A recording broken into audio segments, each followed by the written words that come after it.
เคนะผมจะประกาศสวัสดีคุณผู้ชมทุกคนกันด้วยนะครับวันนี้ผมจะมาแจกไอดีไลน์พี่ Be the Bird นะครับนี่นะ Be the Bird นะครับโอเคมาดูไอดีกันนะครับไอดีก็คือ BIRDTUSDAYT นะครับนี่ครับ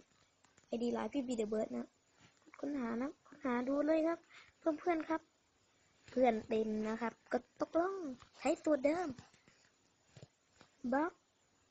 บดบล็อกแล้วก็บล็อกแล้วก็บดบล็อกแล้วก็เพิ่มเพื่อนตกลงเลยโอเคก็กิวนะครับก็รับอีก18คนนะครับย้ำว่า18คนเท่านั้นนะครับ